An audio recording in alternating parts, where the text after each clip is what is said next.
Welcome back to the Speaking and Communicating podcast. I am your host, Roberta Ndlela. If you are looking to improve your communication skills, both professionally and personally, this is the podcast you should be tuning into. Communication and soft skills are crucial for your career growth and leadership development. And by the end of this episode, please log on to Apple and Spotify and leave us a rating and a review. Now let's get communicating with Rosemarie. Please help me pronounce your last name. Rutecki. Rutecki. So the U is still a U. Okay. Rosemarie Rutecki, all the way from Florida. Sunny Florida. Hi, Rosemarie. Rosemarie is a gut health specialist, and she's here to talk to us about gut health being wealth. And before I go any further, please help me welcome her to the show. Hi, Rosemarie. Hi, Roberta. Thank you for having me. I'm so excited. I'm excited too. It's Yay. really great that you are here. Welcome. Please tell us a little bit about yourself. I am, well, first, thank you again for having me. My name is Dr. Rosemarie Rutecki, and I am a functional medicine pharmacist. So before I started my functional medicine career, I worked as a pharmacist in different areas, hospitals, pharmacies, also in insurance companies. And I was always looking for a way to make people better, healthy. That's what I study pharmacy. I want to be a healthcare professional, someone that will, people will come and they get better. But as I work on my career, I discovered that that was not the case. So I was actually keeping people kind of like with a Band-Aid, not solving their issues, and they continue to be sick, right? I was not fixing their issues. And that really made me feel sad, kind of disappointed about the profession, because I really want to make a change in people's lives. So that got me into looking for things for my own health. I was also suffering from digestive issues, hormonal imbalances, fatigue, hair loss. Usually start happening during perimenopause. And for me, it started in my 30s. So I started having a lot of perimenopause symptoms very early. And I'm like, I can't live like this. I'm too young. And then I did what everybody does, right? You go to your doctor. I went to my gynecologist, and the only thing that they can prescribe you is hormone contraception, or telling you, well, it's part of, changes in your hormonal changes. Kind of like I have to live with that. And I'm like, I can't live like this. Doesn't make any sense. So researching, and also in that path, I wanted to help my daughter also with some things that led me into functional medicine. And I was able to, increase my energy, improve my digestive issues, balance my hormones, grow my hair. And I was like, well, I need to really learn how to do this and help people. So I remember my coach asking her, so where do you study this? I want to learn how to do functional medicine and to this be my career, because I want to make a difference in people's life. And then she pointed me to the Institute of Functional Medicine. That's where I did my education and my board certification.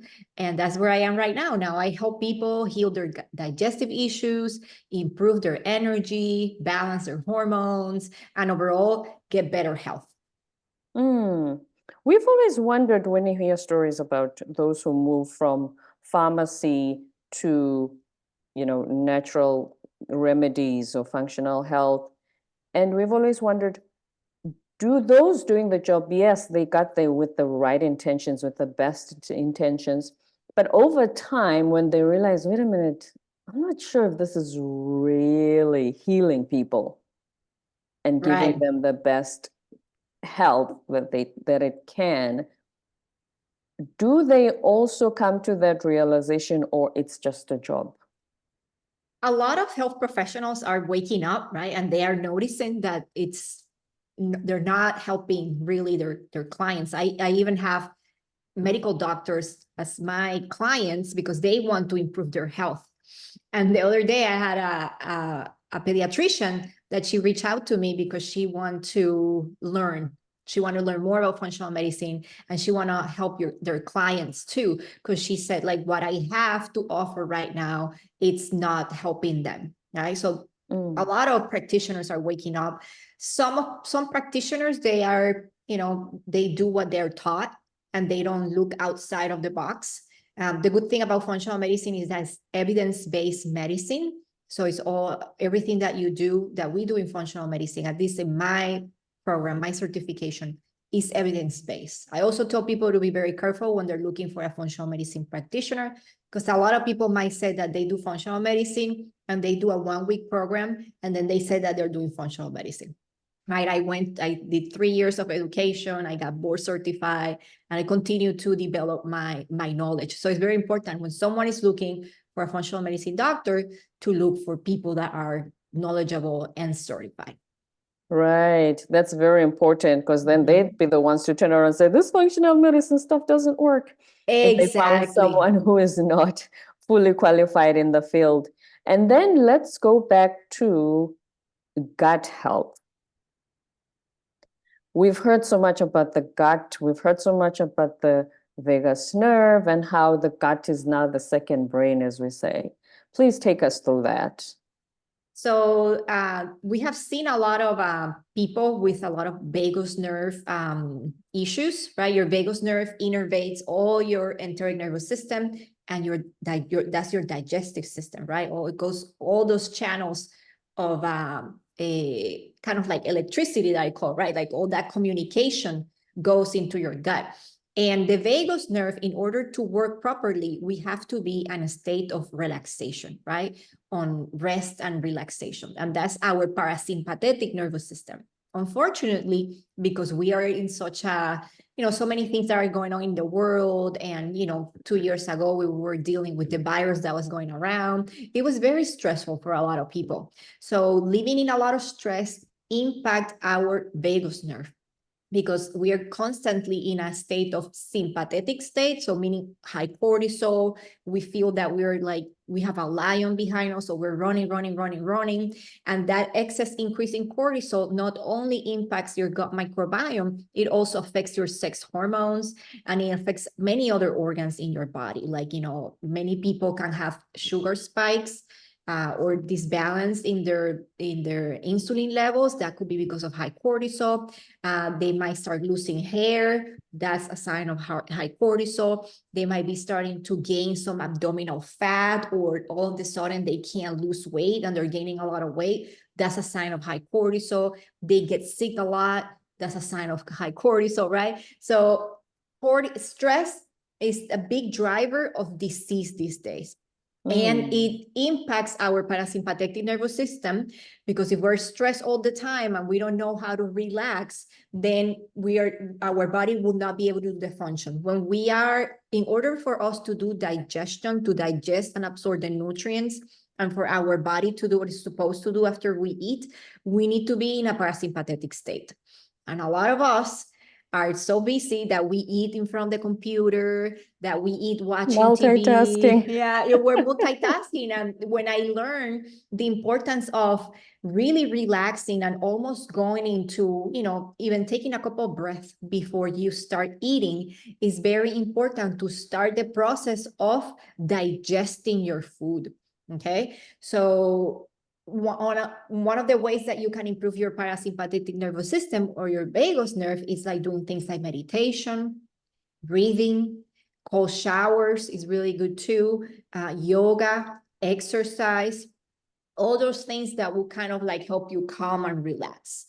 It's super important to allow your body to do its job. So when you're relaxed, your body is like, okay, I can produce sex hormones, right? Because I don't have to produce cortisol.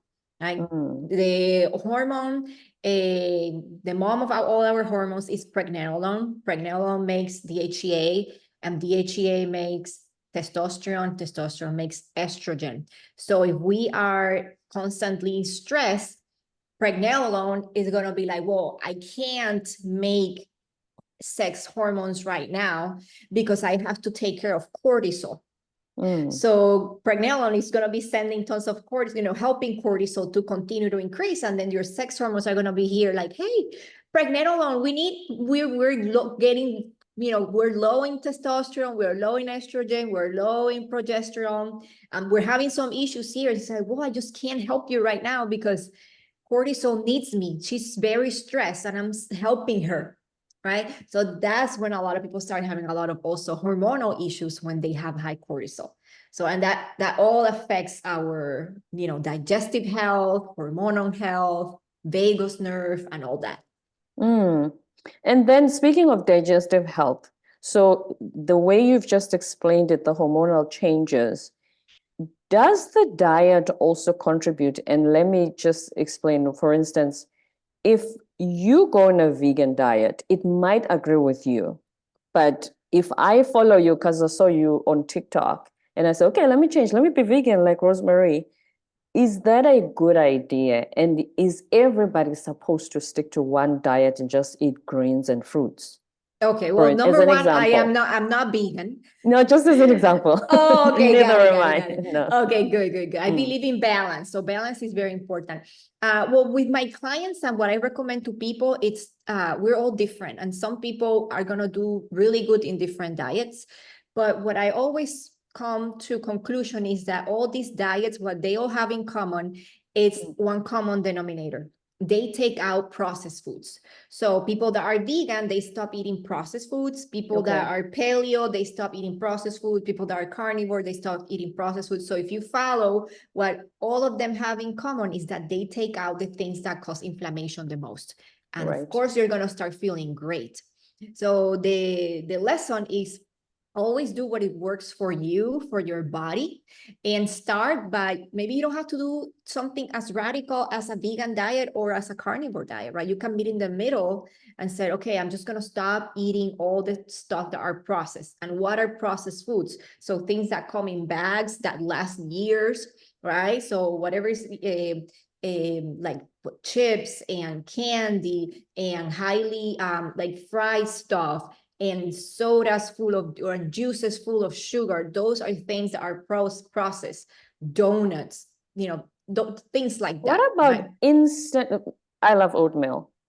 Is the oatmeal that takes longer to cook better than the instant one? Well, that will Is the depend. instant one more processed than the one that actually needs me to pay attention and cook it for some time? Well, the ones that are instant are easy to cook, so they are done faster. The ones that take longer, they might take a little longer to cook. So you have to see where is the oatmeal coming from, right? That will be my first, question. Are you getting oatmeal that is organic? Because unfortunately, a lot of our crops are like corn and soy and wheat and oatmeal are being sprayed with a lot of chemicals. And all these chemicals have been found in studies, especially glyphosate, that they impact our gut microbiome and they can cause leaky gut and other things. Okay, so they're very toxic. And the bad thing is that all these toxins are already even having access to organic food. But at least the organic ones are not directly sprayed, right? But glyphosate right now is a chemical that is in our water, in our soil, in our foods. And we have seen a correlation between increasing chemicals and also an increase in autoimmune conditions and increasing cancers and stuff like that. And there's studies showing how these chemicals cause tons of diseases. But unfortunately, big pharma, money, and all these things are controlling our food system, controlling the chemicals, and it's very hard for if you don't know, you're going to be eating conventional stuff that are full of chemicals, and it might not be the food that is hurting you, it's what they're putting into the food. Sprayed, yes. Exactly. So in a lot of European countries, they have banned glyphosate, or unfortunately here in the United States, they haven't banned it yet. So what I tell my clients is do the best that you can to buy things that are organic as much as possible, so we can decrease the amount of chemicals. It's not that oatmeal is bad or not, it's the way that it's processed. So if you're buying an oatmeal that is full of sugar, and it's not only oatmeal, sometimes they add other oils and other ingredients, then you're not having like 100% oatmeal. And for some people that have leaky gut. And the reason I asked, sorry to interrupt you, Dr. Rosemarie, the reason I asked that processed food one is sometimes us, regular folks who haven't studied this in detail as much as you have, we sometimes buy into this myth that, oh, okay, So if it's like, for instance, think of mac and cheese. If you make mac and cheese at home from scratch, we are under the impression that that's better than the packaged mac and cheese we microwave in 30 seconds. Right. That's processed according to us.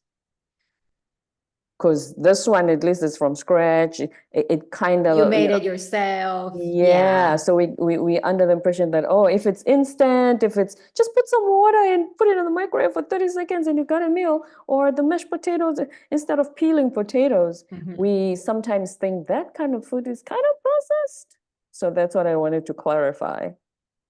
Oh, you want, well, as I said, well, it depends, you know, which oatmeal are you buying, right? Because I can't generalize because there's so many quick, instant, you know, oatmeals that might be really bad. And there's some like quick, instant oatmeals that might be really good for you. So that will depend, you know, where it's coming from, who's manufacturing, what they're putting on it, and all those things. Excellent stuff. And then please explain to us what a leaky gut is. And how would you identify that you have a leaky gut problem? Okay, so leaky gut is when the lining of your intestines are permeable. They're naturally permeable, so we can exchange nutrients, right, into our bloodstream. So what you eat, all the nutrients can go into your bloodstream. But when those, it gets more permeable, a little bigger, right, that gut, then things that you're eating, like food particles, if you have any type of infection in your gut or bacteria, they made their way out into our bloodstream, right? And then when they're in the blood, the body's going to be like, you're not supposed to be here. You're an intruder. I'm going to start attacking you. And that could be a start of disease, of an autoimmune condition. And that's where a lot of studies are coming saying like a lot of autoimmune disorders and a lot of also gut issues, or even, you know, leaky gut, leaky brain, because when things come out of your gut, they're going to cause inflammation in your system. And that inflammation in the system creates a release of cytokines and all these molecules that your body's like trying to turn down the inflammation, also creating more inflammation and creating leaky brain, inflammation in your brain. How you can find out if you have leaky gut, there's different things. For example, if someone have a lot of allergies, get sick a lot, have a lot of skin issues, have a lot of brain issues too, depression, anxiety, brain fog, dementia. There's some health conditions that might connect you to leaky gut. The best way is to test your stool. And then there's a marker that's called sonulin. And sonulin is a marker of intestinal permeability, and we can measure that. So you can actually check whether you are at risk of having a leaky gut or not before it gets to that serious level. Right. We can check where's your level of leaky gut, right? If you have a lot of inflammation in your gut and if you have leaky gut with a stool test. And then why do you say that gut health is wealth? Gut health is wealth because we have found there's so much research that even keeps coming daily about the gut microbiome. The gut microbiome is amazing by itself. Everything that we have uncovered so far of the connection with your gut and your health. So there's studies connecting gut health with cardiovascular health. So people that have gut issues that might take you to having cardiovascular disease, having autoimmune conditions, having brain disorders, having different types of disease. So if you feed your gut microbiome, right, 80% of your gut microbiome is, 80% of your immune system is in your gut microbiome. About 60 to 90% of your neurotransmitters are made in your gut too. So if we want to feel good, we have to tend to our gut microbiome. If we want to prevent conditions like cancers and autoimmune conditions, we tend to our gut microbiome. If we want to have balanced hormones, we tend to our gut microbiome. If we want to be able to have healthy detoxification, we should be tending to our gut microbiome. So the moral of the story is that instead of eating for pleasure, and there's nothing wrong eating something that you're like really crave, right? But what once in a while, I do like my cheesecake, yes. Yes. But what I tell my clients and the way that I practice, right? Because I practice what I preach, and I also the way that we eat here at home with my children, we first prioritize eating for the gut, right? So that's why I explain my kids. So if you want to be healthy, we have to make the boss, the queen, the king, whatever you want to call it. That's how I call the gut, the boss, el jefe. El jefe has to be happy. The boss have to be really happy, because otherwise it's going to let us know by us making, feeling sick. That's why usually sweet things like donuts or ice cream, it's dessert. It's after you've eaten the healthy food first. And then your parents reward you with, okay, if you finish your vegetables, you're going to get ice cream. Yes. And there are ways, if people want to improve their gut microbiome, there's things that we can do there. These are free things, right? You don't need to have a doctor to tell you to do this. Increase the amount of fermented foods in your diet. So fermented foods increase the amount of healthy bacteria in your gut. Okay. So having good healthy bacteria means overall health, right? Because we talk about all the good stuff. Eating fiber. So what's fiber? Fiber is in fruits and vegetables. Pears, raspberries, asparagus, broccoli, the berries have tons, pomegranate, star fruit, papaya, pineapples, right? So sometimes people think on fiber and they're like, is that a powder? It's Metamucil, something I get from pharmacy. No, we get it through food, okay? Eating lean protein. So, if you can eat, animal products, right? So depending on people's religions and belief, but protein is really good to make muscle, to stabilize your blood sugar levels, to give you energy, good for longevity, right? So that also is going to help you have a good, healthy gut microbiome. Stress, we talked about stress at the beginning. Stress is a big one that impacts not only our gut, so many other systems. Sleeping, going to bed at same schedule, eating, sleeping at least 7 to 8 hours every night is repairs our gut lining and help us, feel good. So sleep is so important. And having good relationships. There are studies that have found that your microbiome will be similar to the people that you spend the most time with. And then when I test my gut microbiome and my kids and my husband, we have a very similar gut microbiome. And when I test families usually are close, they tend to have a very similar gut microbiome. Because they usually eat from the same pot? Right, because our microbes interact with each other. So, even, and that's a good thing that our microbes interact with the environment. That's why when we were isolated, during the virus, that was not good for our for our microbiome, because we were not exchanging, microbes with the environment, with people, with the soil, with the air, things like that. And then being in isolation also deprives your microbiome. So it's kind of like, like they say, you become the 5 people that you spend the most time with.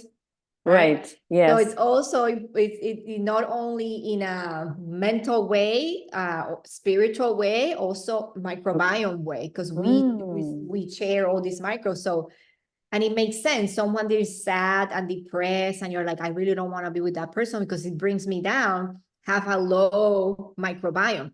Someone that have tons of good microbiome diversity, and that gut is happy, that person is going to be happy, they're going to feel good, they're going to be energetic because they have good flora. I mean, I'm not generalizing, but for the most part, some people might have depression and anxiety because other things not related to the microbiome.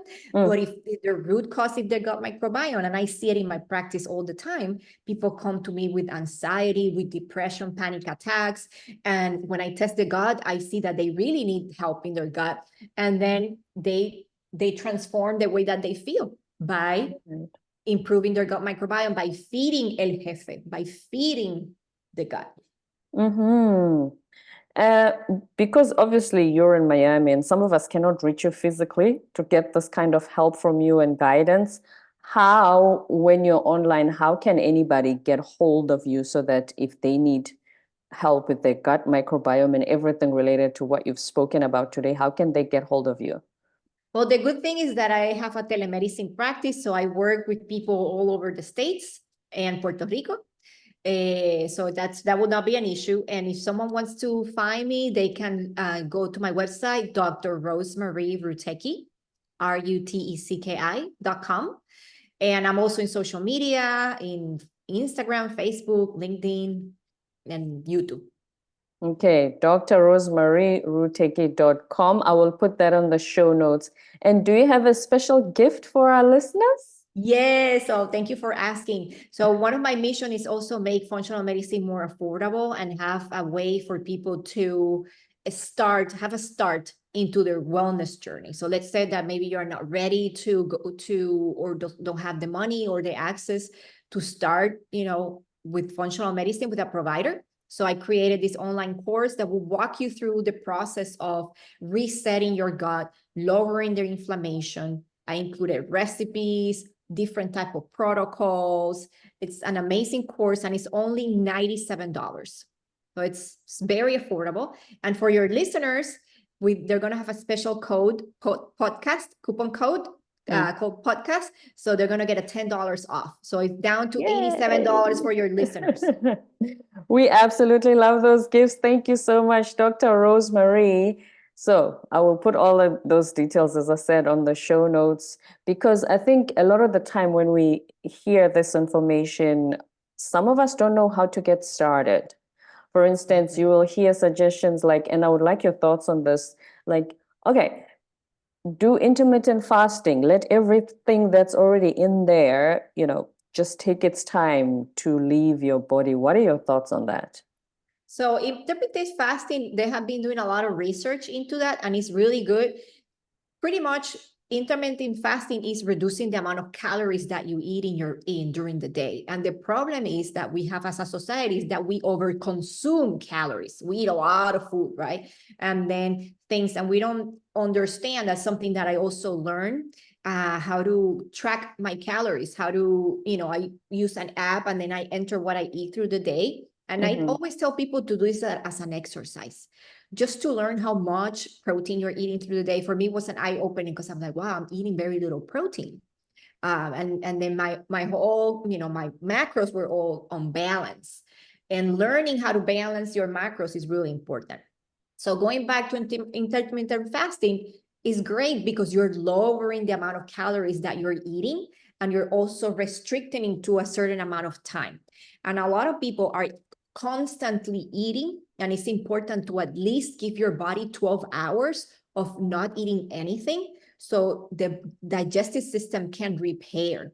Okay. And it's good because we have something that is called the migrating motor complex in our gut. I call it it's like the vacuum cleaner.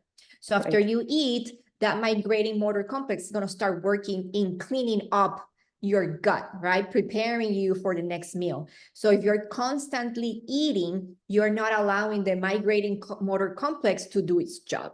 So that's why it's so important to stop eating at least 2 hours before you go to bed, because then you allow your circadian rhythm to start working, right? That affects our internal clock. So when it takes about 2 to 3 hours to digest the food. So by the time you go to bed, you're already finished your digestion. And instead of being asleep digesting food, you're asleep repairing. You're doing what you're supposed to do. So yes, intermittent fasting is great. It's a great option. Females, we got to be a little bit more careful because doing fasting for 16, 18 hours can impact our hormones. Most of the studies in intermittent fasting are done with males, right? So we're very different hormonally from males. So we got to pay attention into that. A lot of females that when they start intermittent fasting, they do 16, 18 hours and pushing it too much. They're feeling very tired. They're feeling very fatigued. And you can get the same effects by lowering your calories if that's the case that you're eating too much food, right? Right. So that's the anti-aging effect. The anti-aging effect is not eating too much. If you're the hungry type, and I love food, if you're the hungry type and you must intermittent fast, do you have any foods that are lower calorie but filling? Obviously, everybody, like we said earlier, everybody's diet is different. Whatever your preferences are, stick with that. But do you have any general suggestions on if you are constantly hungry, but these ones will be lower calories, so it would be almost like you are sticking to that program. However, because if you eat a donut, I can finish a box of Krispy Kreme. You know what I mean? Because there's certain foods that if you eat, less of, they will fill you quickly? What kinds of foods would you suggest in that regard? So fiber, right? If you want to improve the way that you feel and not be hungry, prioritize protein, because protein is very satiating, right? So having good amount of protein. So at least, 30 to 50 grams of protein per meal is recommended, or 1 gram per your ideal body weight. And that's things that we have to calculate. So being with someone like me that can guide you through it, or a nutritionist that can find what exactly you need, that'll be the first choice. In fiber, when you have nutrients in you, you're not going to be hungry, right? But when we eat a lot of processed foods, those foods doesn't have nutrients, and then we're going to be constantly eating more. Another thing that I have found is that if you have a lot of candida or yeast overgrowth in your body, you're going to tend to be hungry for a lot of sugar, because candida wants you to eat more sugar. And when I help my clients with, and I find that they have candida overgrowth, and then they tell me, yeah, I'm always hungry and craving sugar. And then when we finish or are almost done with the candida protocol, they're like, I don't have any more cravings. And they're like, this is wild. And I'm like, yes, because the root cause of your cravings was your candida overgrowth. So there's, like you said, there's a root cause. There's always something in your body that is imbalanced that will then make you crave something that's usually not the best for you. Right, because if you're eating enough calories or you're overeating food and you're still hungry, that's a sign that you might be having some candida overgrowth in your body, and that's why you want to continue eating more, right? There's different, of course, every person is different, and we got to personalize the approach and then finding what is the root cause. Excellent stuff. Dr. Rosemarie Rutecki, this has been so educational, and I'm so glad you've been here today. Thank you so much. Thank you for having me. My absolute pleasure. And please give us your website again. Yes, Dr. Rosemarie, so Dr. RosemarieRutecki.com. Okay, thank you so much, Dr. Rosemarie. Don't forget to subscribe, leave a rating and a review on Apple and Spotify, and stay tuned for more episodes to come.